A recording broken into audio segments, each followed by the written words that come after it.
دوستانو کله مو هم اولادونه در باندې ژړلي دي؟ داسې وخت راغلی دی چې نیمه شپه یې ستاسې په کور کې ډوډۍ نه وي او هغوی در باندې ژاړي، او یا داسې وخت در باندې راغلی دی چې د اختر ورځ وي، اولاد مو ښه کالي او ښه بوټ یا ښه کوټ غواړي؟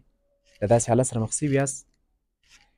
که نه یاست مخ شوي، یو کور ته راغلي یو، یوه کونډه خورکۍ ده، 7 اولاده یې دي، 3 زامن دي، 4 یې لوڼې دي، ټول کشران سر و نیم سر دي.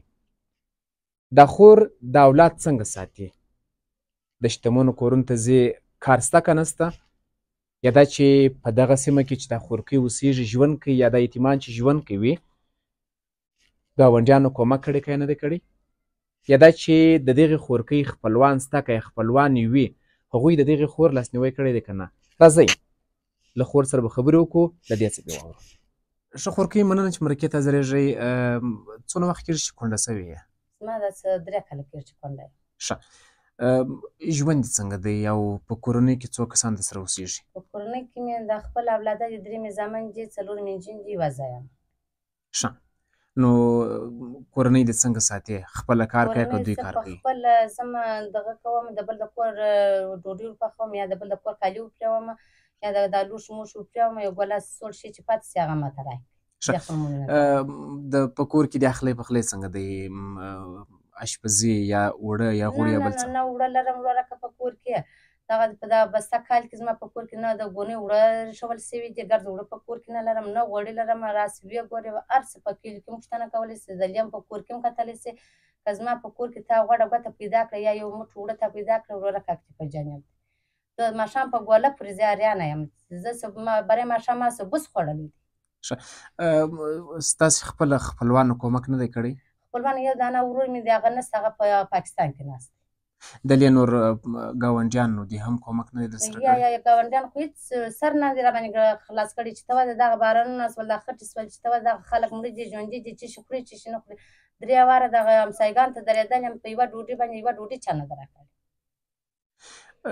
نه ده دردونکې چې د ورځې یا د شپې لوڼې یا زامن درته وایي چې موږ وږي یو، یو شی راکړه؟ وایي دغه کوچنیان مؤمنان راباندې ژاړي، دغه مې لور ده، دغه چې ګور دغه مې لور ده راغلې ده. 3 وارې راته ویلي دي مور ماته ډوډۍ، چې ډوډۍ نه وي، زه د اکا کره مې راستولې، د اکا دې نیمه ډوډۍ په لاس ورکړې ده، یوه ډوډۍ نیمه یې کړې، نیمه یې خپل عیال ته ګرځولې، نیمه یې زما عیال ته ورکړې.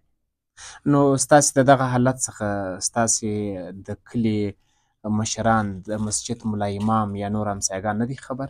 ګرده خبر دي، ګرده مې په حالات خبر دي، ګرده مې په دغه خبر دي. ورغلې یم ورته ژړلې مې دي، بوغارې کړې مې دي، په نیمه شپه مې کوچنیان وایستلي، په ما یې بوغارې ولیدي، په ما یې چغارې ولیدي چې موږ ډوډۍ غواړو. ورغلې یم داسې د خپل سکا د سړي خاله زوی مې دی، د کلي ملک دی، ورغلې یم ورته کښېناستلې یم چې دا مؤمنان په ما ژاړي، یو موټ اوړه راکړي، یو کاسه اوړه په پور راکړي، په پور یې لا نه دي راکړي. یعنې په نیمه شپه دې د هغوی دروازې ټکولې، کومک یې نه دی کړی؟ ورغلې یم ګرده پراته وه، ما دروازه وټکوله. دوستانو، تاسو د خورکۍ خبرې واورېدلې چې د یوې ګولې وچې ډوډۍ په ارمان ناسته ده، اولادونه یې پر نیمه شپه پر ژاړي او دا زوی د خپلوانو دروازې ټکوي او وچې ډوډۍ غواړي. راځئ له دې څخه واورو چې موسساتو کومک ورسره کړی که نه دی کړی. ښه. موسسات کومکونه کوي، هغه کسان لیکي چې هغه بېوزله وي، هغه یا کونډې یتیمان وي، یا سپین ږیري کار نشي کولی، معلولین وي. نو ستا نوم یې نه دی لیکلی چا؟ موسسې والا ما ته نه دي راغلي، زما کور ته نه دي راغلي. یو دغه یو موسسه والا راغلی وه، دروازه یې وټکوله، هغه ما کور نه ور معلوم. بیا چې دغه شادي ته ورغله، هغه ویل دا مه نشته کوئ، دا چې دا زه په چرۍ په کار کې زه نشته کوم. د چرۍ په کار کې هم هغه نه نشته کړم، دغه هم ناست یم د خدای د چرۍ په کار کې ستا نوم لیکئ؟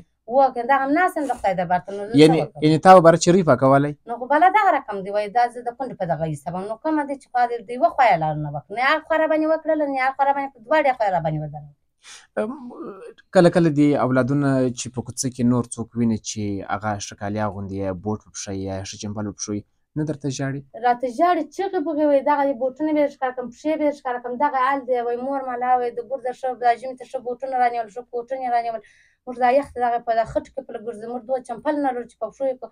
نو ما له زویه د الله د باندې ایښي چې الله نه یې ما ته به هم وایي چې تا به هم خپل پلار درلود، یې ځوان ورور به درلود، زه څه وکړم، زه د کومه کړم، زه سیاست زه نستر مه ورکړم، که زه څه څنګ در پټ کړم، که زه په پښو پټ کړم. اختر مو څنګه و؟ تېر اختر څنګه و؟ د اختر ورځ مو څنګه وه؟ د اختر ورځ دغسې وم، ولاړ وروره خدای دې په مسلمانه راولي.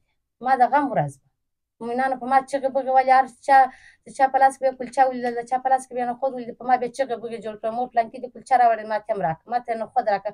نو ما چې نه درلود ما به د کومې خوا کړې.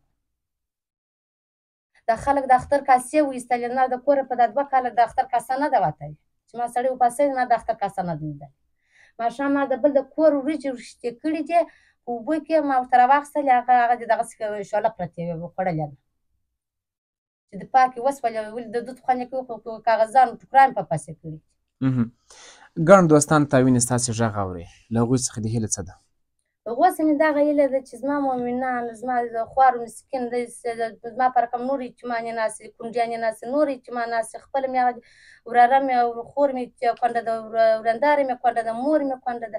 ما د هغو څخه دغه هیله ده چې دا خواره مسکین دي یتیمان دې ماړه کړي. یعنې چې خپل په څنګ کې دغسې یتیمان او کونډیان هغوی ته باید دغه چې په خپل کونډیان یې لري، خپل به قربان کې کونډه یا یتیم یا دغه یې د خدای ورې ته وګوره، دغه مؤمنانو د یتیمانو د کونډیانو د بل د درګاه راوګرځوي چې خپل په درګاه کې سترګې سي، یو ګوله ورکړي چې په بل یې مصرفوي، په دا ښو کالو په دغه خوارې ورته دغه ښه ښکاري، ښه خوند کوي. خو دغه نه وکړي چې دا خپل اولاد یې خوښوي، دا د یتیمانو ته هم دغسې خوښ کړي. په کوڅه کې مو شتمن کورونه شته، شتمن کسان شته چې اوسېږي په داسې شاوخوا کې؟ هغه چې شته خو هغه وایي په خوله خار موښه وایي موږ یې نه لرو. ولې خو اوس زه چې کونډه یم، زه دغه یم، زه شی نه لرم، که ما شی درلود له ګرده به ما ته راغلی. په دوستانو کې داسې دوستان شته چې تا ته یوه پیاله اوړه نه راستوي، خو بیا بل ځای ښه درانه لګښتونه کوي واده پر شادیو باندې، په هغه باندې هر څه لري. زما څه اوس ګرده بیا زما سړی چې عمر شوی، زما څه ګرده بیا زاره شوي دي، ما ته نه راځي. ولې پوهېږي چې دا شی نه لري، دا د ماښام په ګوله پورې رنده خپله فکر کوي. کوچنیان مؤمنان یې په فکر پسې ګرځي، کاغذان ټوکران یې اخیستي، ګونیان یې اخیستي، کاغذان ټولوي. د سرای کرایه څوک ورکوي؟ هغه هم ته برابره یې؟ د سرای کرایه دغه ورکوم، دغه د 3000 کالدارې ورکوم. دغه دې اوس د برې ماښام یې سړی راوست، برې مې سبوس داسې په کاسه کې ورښکاره کړي، ما د یالو دغه سبوس دی، زه څه شی وکړم؟ که وخت زیات تېر سي او دا کرایه وځنډېږي جواب نه درکوي؟ جواب راکوي، وایي بار شه، نو باره بیا زارې ورته کوم، پلو ورې ورته نیسم او کوچني مؤمنان ورته دود کړم. زه په دا ژمي کې، په دا سره ژمي کې، په دا خټو کې زه چېرې ولاړم؟ په تېر کې خو حالات سم وه، د شتمنو په کورو کې به ځینې خویندو کارونه کوله، یا ډوډۍ پخوله، یا بیا د هغوی د کور کار کوئ، صفایي کول، یا کالي پرېولل، هغه هم اوس نسته که سته؟ هغه نسته ورور، هغه هغه مسلمان ته چې ودرېږي، هغه ښه ماړه کورونه چې وه، ښه خانان چې وه، هغه موږ خپل پر ځان پورې یادوي. یو کور اوس په هفته کې، په 2 هفتو کې زه یو پلاګ د کوره ووځم. هغه چې دوی زنګ راووایي، زه ورسم کور کار یې ورسره وکړم، یا ډوډۍ یا یو کالي ور پرېوم. اوس هغه درېدلي، هغه ښه خانان چې هغه په خوله پورې خر موږ وایي، هغه که وخت ولاړ. اوس ته د څه شي غوښتنه لرې؟ د دې چې تا ته باید ښه غوړه ډوډۍ ورسېږي، که یا چې وچه ډوډۍ دې ایښود رسېږي؟ ما ته دې وچه ډوډۍ راورسېږي، زما د خوله تېر دي، زما مؤمنان دې په وچه ډوډۍ ماړه سي، خپل په درګاه کې سترګې سي، خپل په کور خپل ځای راوګرځېږي، د بل کوڅو د امبارو سره وګرځېږي، کڅوړه په لاس کې د چا دروازه وټکوه، د بل دروازه وټکوه، په دا یونیم کې ګرځي، کڅوړه په لاس کې د یو د بل دروازې ټکوي. مننه. دوستانو، د خورکۍ دردونکې خبرې مو واورېدې چې د خپل ژوند کیسه کوله چې ژوند یې څونه ستړی دی، د یوې ګولې ډوډۍ په ارمان دا اولادونه ناست دي. یوازې دا خور نه ده، زموږ په ښار کې زرګونه داسې کورنۍ شته. که هر وروره خور له دغې خور سره کومک کوي، نو موږ یې پر سکرین شمېره لیکو، کولی سئ له دغې خور سره خپله خبرې وکړئ، ورسره وغږېږئ، د دې له ژوند څخه ځان خبر کړئ او تر دې پورې کومک ور ورسوئ. او که تاسې موږ ته کومک راسپارئ، موږ هم کولی سو چې ستاسو کومک، ستاسو خیرات او زکات تر دغې خور پورې راورسوو. ډېره مننه، تر بیا پورې د الله په امان.